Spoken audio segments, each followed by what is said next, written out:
Good afternoon, ladies and gentlemen, and boys and girls. I am Jack2505, and welcome to episode 5 of the 2505 Sports Podcast. It is now Monday, the 26th of August. It's a bank holiday. I know man's out there enjoying themselves at the Notting Hill Carnival. I'm not there today. I think I'm more or less retired from that event.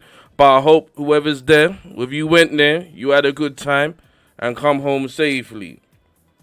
I'm streaming live right now on Twitch.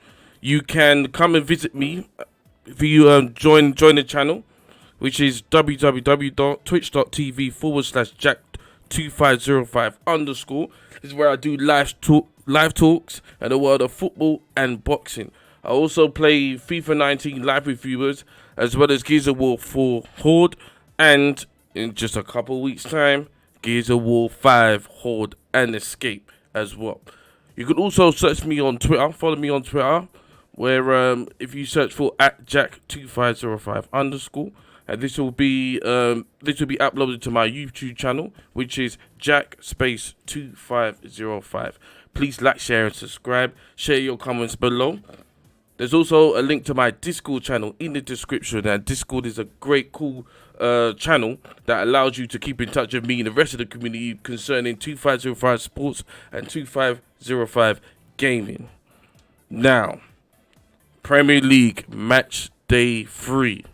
Now, depending on who you support or how you're feeling right now on this glorious, hot Monday bank holiday, if your team won, hip hip hooray. If your team lost, at least you got today to recover. Now let's go over it. Right now, this was Premier League Match Day 3. And what a weekend it was, bruv. So, we start off at Villa Park, where we have, basically it's on a Friday night, which ended up being the first win of the season for Aston Villa. They marked their Premier League, their return to the Premier League after the third game. After the third time at Arsenal, they finally got their win. First goal by the big number 9 Wesley after a neat little finish. Everton then piled on the pressure, then former Arsenal man, Iwobi hitting the post, and then followed by Theo Walcott. Remember him? By missing an absolute sit-up, which he should have finished. Talk about man didn't reach his potential, you know. But Theo. But then Villa, they sealed the victory by another power run by Wesley, who then passes the ball to another teammate, which finds El Ghazi to make it 2-0 to Aston Villa, making it their first win of the season. So well done to Aston Villa, slightly putting Everton in their place. And boy, man like Theo Walcott, you got to buck up your ideas, man. You got to justify that move from Arsenal to Goodison Park. And Iwobi, you know what? I don't even know why Iwobi went to Everton, man. He should have just stayed at Arsenal and just stayed with those with men like Aubameyang and Lacazette. But don't worry, folks. We'll be getting to Arsenal later. Then we moved to Saturday. Now Saturday was the first game, half-time kickoff between Norwich and Chelsea. And all I gotta say is super Frankie Lampard. And no, I'm not a Chelsea fan. I'm just expressing how every Chelsea fan must be feeling at this very moment in time, as Lampard finally got his first Premier League win as the manager. And what a game it was. Wicked game. Early Saturday kickoff at Carrow Road started with a bang. Both teams up for it, and action started with a great first time hit from Aspilicueta to the Chelsea youngster, the Camberwell boy, local boy for me anyway, Tammy Abraham, who scored his first goal for Chelsea, and what a hit it was from the youngster from Camberwell, who fully deserved the goal. Great finish there, nice first time hit from Tammy Abraham. But afterwards, Norwich had something to say. Again, Buki pops up. This time with an assist to local lad Todd Cantwell to make it 1-1 on the 6th minute.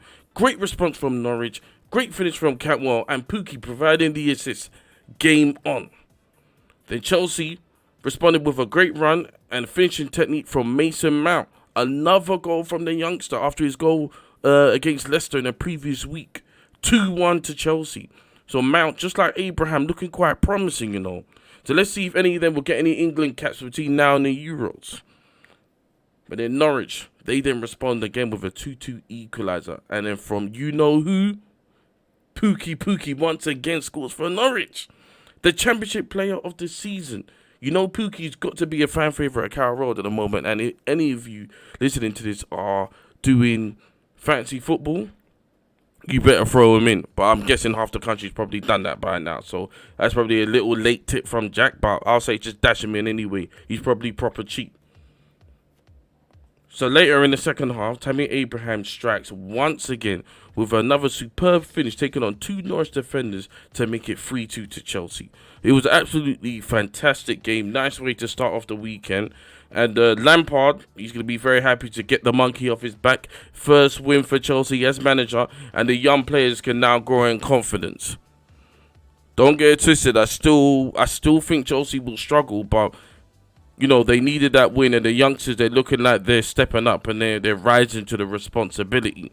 So, like I said in my early season predictions, I'm still going for Chelsea to finish 6th. I just think there'll be some games where they'll just find it that little bit tough, and I can't see them winning a lot of big boy games this season. But nonetheless, give credit where credit is due.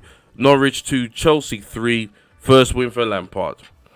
We now move on to Brighton Southampton, which is a bit of a South Coast derby, which was the one of the 3 p.m. kickoffs.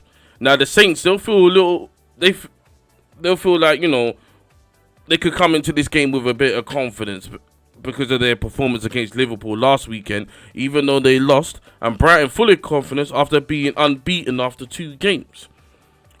First bit of action in the game with a straight red from Antonio Brighton with a nasty challenge, which was a stamp, straight red, come off the pitch. Fully deserved with Brighton down to 10 men. However, Brighton took the lead by header bun dunk, which was ruled out by VAR, man. So, still 0-0 at that point. Southampton then pressed on the attack. Great pass by Danny Ings to Musa. Then Jenny Bo, I know I butchered up that name, with a cracker of a shot from the right into the right hand side of the goal from outside the box, making it 1-0 to the Saints, his first Premier League goal. And to be honest, Brighton didn't look too bad with 10 men. However, Southampton, they then pressed on with a 2-0 finisher from Nathan Redmond in the 91st minute. So that was the first win for Southampton. However, they do remain in the relegation zone after their first 2 defeats, but you know that's got to be, you know, a confidence boost for the Saints, who were unlucky against Liverpool, but Liverpool at the end were too strong and a little bit lucky. But that's what strong teams do, you know what I mean? Now, speaking of strong teams, we head now to Old Trafford, the other 3 o'clock game. Now, after the drama of the Monday night penalty situation and dropping points against Wolves, United needed to respond. And this is how they did it, ladies and gentlemen. Palace started well with a flick from Schlupp to my Ghana brother, Jordan Ayew, with a calm one-on-one finish against the hair to score at the Stratford End to make it 1-0 to Palace at Old Trafford. This is not the start we were expecting, ladies and gentlemen. Great composed finish from Ayew. Now, United, as they should have, respond with a series of attacks. Martial was brought down twice in the box, and to be honest, United should have been awarded a penalty. You know, don't get me wrong, I'm glad they weren't given a penalty, but I thought VAR was supposed to clear up matters like that. But anyway, United press on, and they were finally awarded with a penalty with a foul on McTominay. Penalty for United, but who's going to take it? Dun, dun, dun. This time it's Rashford. After the drama of Monday night. So this time Pogba, he just stepped well away from him. He said, look, bruv, you just take it, man. Can't be handling all this rubbish that's being thrown in my face at the moment. So Rashford steps up, hits the ball onto the left post. I'm thinking, right, 1-1. but it goes across the face of the goal and out for a goal kick. Penalty missed by Rashford. Now, this has got to be the worst week ever for Pogba and for Rashford in regards to both their penalty misses and the absolutely ridiculous racial abuse that they've been receiving on Twitter, which I will be addressing in a separate video. I wanna look into it more. I wanna think about it more. I wanna write about it, and I wanna make a video on it. Between Rashford and Pogba, I will be addressing that, which is not on, by the way, no matter what race you are, not on at all. However, United, they do manage to level things up with a smart finish by James, who scored again, by the way, to make it 1-1. United back in it, and you never know, could go on to get the win.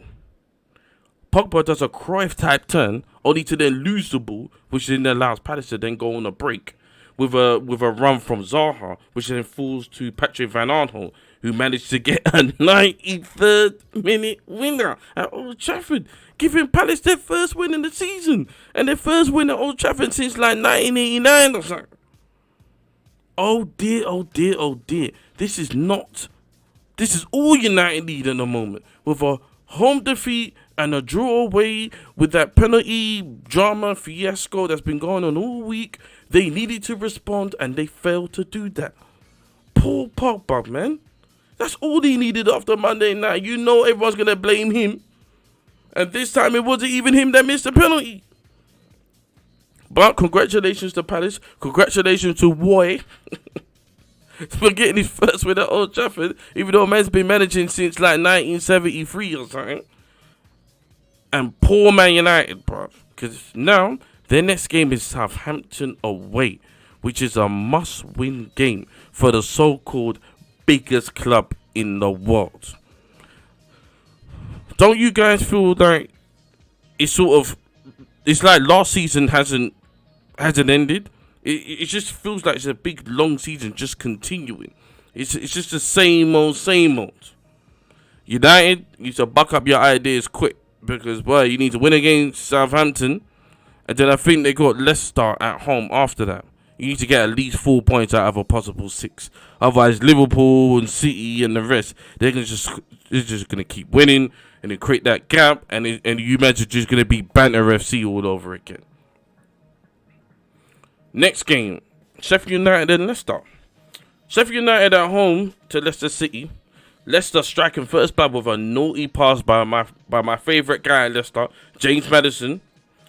Passes it to Vardy, who makes it a naughty finish, 1-0 to the Foxes. And if you listen to last week's episode, I expressed my admiration for Maddison. And he's played well again for Leicester. I'd like to see him get an England call-up, man. Definitely. And you know what? I think he will. So into the second half, and Sheffield United respond with a great cross from Baldock, to be headed in by McBurney in the 62nd minute to make it 1-1. That's the kind of goal I usually score on FIFA. I like my crosses, like, you know, the little header in and that. But then Leicester come with a corner that just goes past every player, only to be crossed again and then flicked home by Sonuku to be hit by Barnes, which is absolute beast of a volley. What a hit, what a goal. 2-1 to Leicester, who go on to win the game. Now the Foxes, they're up to 4th now and remain unbeaten so far. So that's a good start for Leicester. A real good start for Leicester. If they keep it up, you know, you never know. They might cause some problems for the top 6 boys. You know what I mean? They'll be knocking on the door this season, and backed by Brendan Rodgers. So, you know, Liverpool fans, we know about Brendan. He knows how to get the best out of young players, and he knows how to play good football, and he knows how to make mans believe. So I tip Leicester to be knocking on the door of the top 6 if they keep this up. But well done to Leicester, still unbeaten, up to 4th with a 2-1 win over Sheffield United. Now we move on to the game at Vicarage Road between Watford and West Ham. Now, what the hell is going on with Watford? Again, the team that was tipped to challenge for Europa League and to be kind of knocking on the door of the top 6. West Ham awarded a penalty which was converted by the experienced Mark Noble to make it 1-0 to the Hammers. Then, Watford respond with a good finish from Gray to make it 1-1. Maybe Watford could get something out of this game? Well, not really, because Haller, I think he came from Bundesliga, big boy. he had other ideas by putting West Ham 2-1 up, which was his first Premier League goal. The record signing for West Ham puts the Hammers back in the lead. But Hala, he weren't finished. The big man then converts an overhead kick from the corner to make it 3-1 to West Ham, crushing Watford, who have now lost every game of the new Premier League season so far, and sick. Well, they must be feeling sick, yeah. They sit rock bottom on 0 points. So that's all the 3 p.m. Fixtures done. Now we move on to the big game of the weekend, the 5:30 kickoff between the champions of Europe versus the second best team in North London. Oh, you joking? Liverpool against Arsenal, the 5:30 p.m. kickoff at Anfield, which didn't disappoint unless you're a gooner. Now, to be honest, Arsenal, they did play quite decent in the first half. They defended well in banks of 4 and made it difficult for Liverpool to penetrate. Now, Arsenal's new signing Pepe, he nicks the ball from Liverpool captain Jordan Henderson and then goes on a surging forward run. Goes past Robertson and then has a goal on goal only to be saved by Adrian and then cleared by Jordan Henderson, right? So, just before half-time, Liverpool get a corner at the Kop end, crossed in beautifully by Trent, and then headed in by Matip. Matip has stepped up so much within the last few months. It's unbelievable. Heads it in, bang, 1-0 to Liverpool, and it was a long time coming. I mean, Arsenal, they done well to keep it 0-0 until the 41st minute. Liverpool 1, Arsenal 0, going into halftime. Well-deserved lead for the Reds. Now, the 58th minute, Trent, again, passes the ball to Salah in the box, which has his shirt foolishly pulled by David Luiz, who forgot VAR is now the big brother of football, and Liverpool is awarded a penalty. Now, what's David Luiz playing at, man? When he's at Chelsea, I used to like him, and I was always defending him, but sometimes he does some crazy things that you can't defend. Now, Arsenal fans, at that point, they must have been so frustrated. What was the point in doing that? Salah puts down the ball for the penalty and smashes it into the top left to make it 2-0 to Liverpool. Joy for Liverpool, misery for Arsenal, and now it looks like Liverpool going to go on to get 3 points and remain top of the table with maximum points. Now, later in the game, a long pass from Fabinho to Salah, who does a quick turn and change of direction and completely leaves David Luiz for dust. Mo Salah, running down the wing, runs into the box and then places it with his left foot into the bottom left to make it 3-0 to the European champions, with a finish Henry would have been proud of. Arsenal dead and buried, 3-0 to the mighty Reds. But Arsenal did manage to pull one back with an Aubameyang pass to the Uruguayan Torreira to make it 3-1. Nothing more than a little bit of a consolation. So, the game finished 3-1 to Liverpool, who remain top of the table. Arsenal's new signing Pepe, he impressed me a lot with his runs, and I think he could be a fan favourite with Arsenal fans, and they should be really, really happy with the signing of Pepe. Now, my question again to Arsenal is, where was Lacazette? I mean, why did he come on so late? I mean, the guy's coming on, what was it, like 3-0, 81st minute? What can he do? Why can't Arsenal form a partnership between Aubameyang and Lacazette together with Pepe, and then once Ozil comes back, you never know, we could work out some sort of foursome between them. You got to build a team around those 4 guys, because Arsenal, they're sitting on a great partnership there, which could be the difference between themselves and Man United and Chelsea for the top 4 finish, which when the season started, I predicted Arsenal to finish 4th, but that's if they go with the pattern that I'm talking about.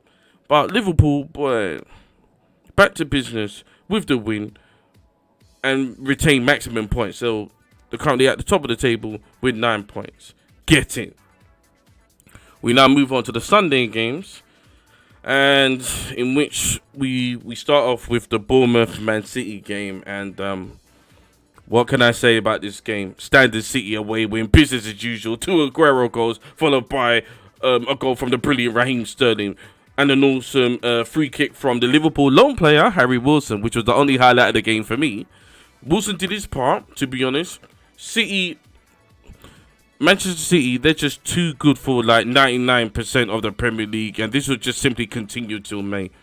I mean, sorry to sound a bit downbeat, but as a Liverpool supporter who's been watching every single Man City game for 2 seasons solid, it's hard to see anyone beating them. I have to give City credit. They're a fantastic football team who could go on to be the greatest Premier League team ever, especially if they win the league again this season. I'm a person who likes watching good football by talented players, and it's hard not to like City. It's hard not to like Pep, and it's hard not to like their players. Now, City, they're on 7 points and breathing down Liverpool's neck as they always do. Man City 3, Bournemouth 1. So Pep, he did an interview with Sky Sports after the game, and he didn't even look happy. He said they could do better, and this gets ahead of me.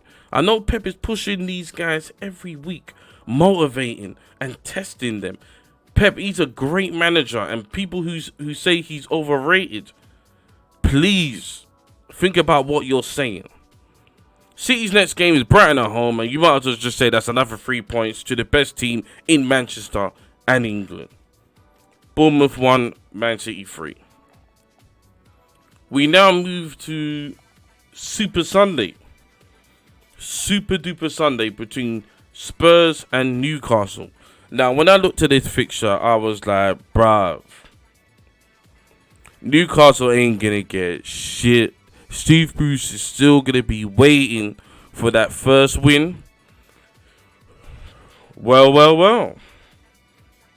It was another shock result, ladies and gentlemen. Steve Bruce, as you can see in the image, finally got his Brucey bonus with his first win as Newcastle manager. His home club, local lad. Great win for Newcastle. And I must admit, I didn't see this coming. In the game, Song was brought down in the box, which looked like a penalty to me, but it wasn't given by referee Mike Dean. Newcastle continued to play well, and then the goal came from with a through ball from the Ghana international, Christian Atsu, to Joe Linton, who then puts the ball past Illarese to make it 1-0 to Newcastle, who had taken a shock lead. Towards the last minutes of the game, you can see Steve Bruce was all there shaky on the touchline, dying to get that first win. Final whistle blows, and Newcastle emerged victorious with Bruce, like Lampard on Saturday, getting his first win with the club that he loves. And is it me? Is it Steve Bruce? Is he looking old these days, man? I mean, he makes me feel old because I remember Steve Bruce as a young man.